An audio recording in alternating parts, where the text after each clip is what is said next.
Hello everyone good morning. अनि म चाहिँ मेरो छोरीलाई यहाँनिर सुताइवरी लुगा नसुकेर सबै यस्तोमा सुकाएको छु। अनि अब घरहरू बढाल्छु होइन। अनि आजको मौसम चाहिँ के छ भने एकछिन पानी पर्छ फेरि रुक्छ क्या, फेरि एकछिन पानी पर्छ फेरि रुक्छ। अहिले चाहिँ सिमसिम पानीहरू परिरहेको छ।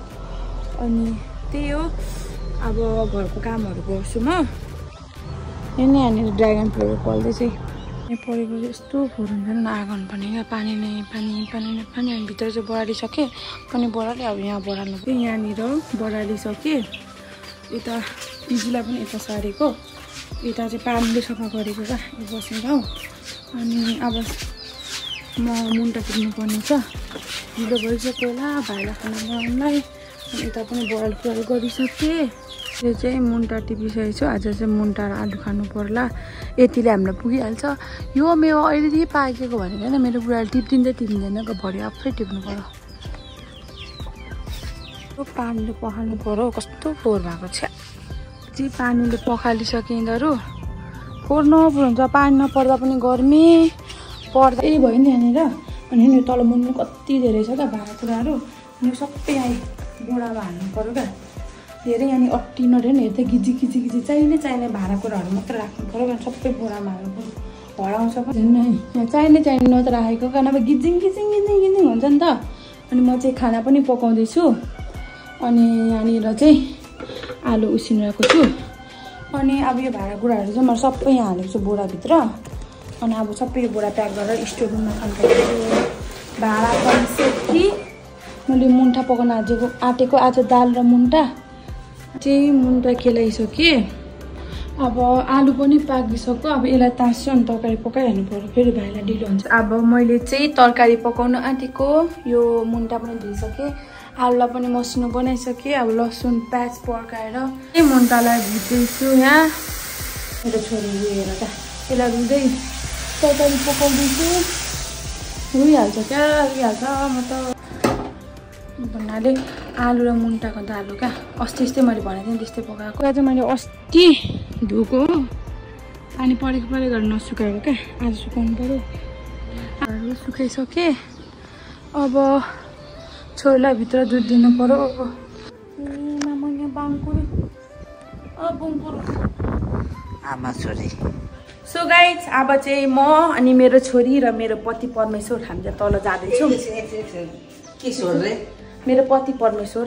मुखले चाहिँ पति परमेश्वर घरमा आउँदाखेरि लट्ठी बोकेर बसिसकेको हुन्छ। बाहिर जान दिनै हुँदैन, अरूलाई अँगालो मारेर आइहाल्छ। अनि नकुट्नु त भन्नु त गाइस तपाईँहरू नै यसको सजेसन दिनु मलाई। अँगालो चाहिँ कसले मार्यो मलाई? अँगालो मारेर वान साइडपट्टि होइन परफ्युमको बाक्सा लिएर आइरहेको हुन्छ। अब यताउता साथीहरूसँग टच पनि गर्नु भएन क्या। मेरो यहाँ सुनिहाल्ने क्या, यसको बिहान खत्तम छ। अनि सुन्छ म कुकुर बर्काउ भने थाहा छैन तिमीलाई?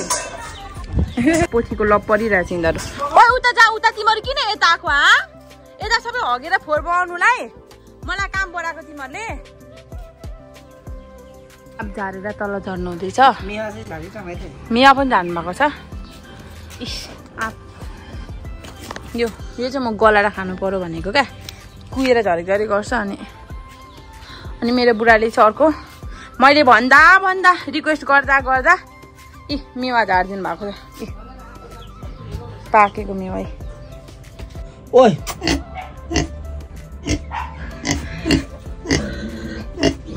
अर्ग्यानिक के भन्छ यसलाई, अम्बो। उसको भात खुवाइमा मैले दिनालीको गिफ्ट हो क्या। तर त्यो गिफ्ट चाहिँ म तपाईँहरूलाई भात खुवाइको दिनमा देखाउने छु ल। त्यो पैसा दिइसक्यौँ। अनि यहाँ चाहिँ चपडे खानु बसेको। यहाँ चाहिँ दिनले चपडे बनाउँदैछ, हामी चपडे खानु बसिरहेको छौँ। मेरो छोरी हेर्न सुतिसक्यो। हामी चाहिँ चपडे खाँदैछौँ। अनि आज के पकाउने भन्दैन, आज मासु पकाउँछु क्या म। कुखुराको मासु ल्याउनु भएको छ बुढाले। अनि कुखुराको मासु र यो लौका। मेरो छोरी थालिहाल्यो। यो लौका हुन्छ नि, लौकालाई चाहिँ कट गरिसक्यो भनेर यसलाई तासिसकेँ, पिल गरिसकेँ। अनि यो चाहिँ कुखुराको मासु ल्याउनु भएको छ। अनि कुखुराको मासु र लौका चाहिँ मिठो हुन्छ। चाहिँ 1 केजी मासु ल्याउनु भएको रहेछ। 1 केजी त धेरै हुन्छ नि। अनि मैले यो चाहिँ लौका धोएर यहाँ भिजाइसकेँ।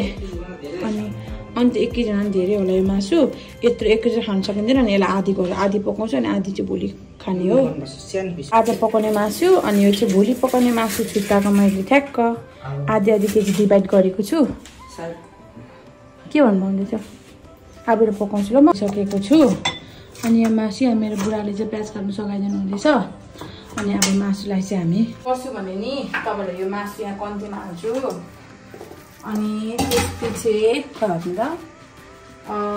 यो के भन्छ लोकालाई पनि हाल्ने है यसरी नै हाल्ने हो मैले चाहिँ नि यहाँ के हालेको छु भने तपाईँलाई भन्छु ल सुरुमा चाहिँ मासु हालेँ अनि यसलाई के भन्छ लौका हालेँ अनि प्याज ब्ल्याक पेपर टमाटर अनि नुन अनि यहाँ छ मरमसला अनि के भन्छ चिली पाउडर हालेँ अनि अब यसलाई चाहिँ यो भने सरी यो तेल पनि हाल्नु पर्यो किनेर टाँसिन्छ नि त यसमा चाहिँ तेल तपाईँले यति एड गर्दा पनि हुन्छ जस्ट मासु नटाँसियोस् क्या कराई तर्साउने धेरै तेल एउटा क्वेसन तिमीलाई अब यसलाई घोल्ने सेतो भएन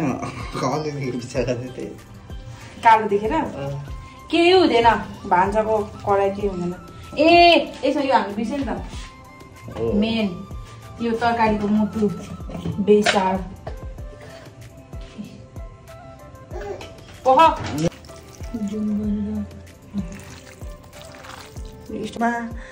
दुनिया सारा भुलेर सो गाइस हामीलाई चाहिँ खाना पनि खानु आँटेको सुतिसकेको छ अनि बुढाहरू चाहिँ बाहिर खाना खानुहुँदैछ अनि आजको भ्लग चाहिँ यति नै अब भाँडासारा मल्छु कुकुरहरूलाई चारो दिन्छु कुकुरलाई दिनुपर्छ उनीहरू त अलिकतिसम्म राति खाना दिनु पर्यो नि त कुकुरलाई सो गाइस आजको भ्लग यति नै बाई गुड नाइट एभ्रीवान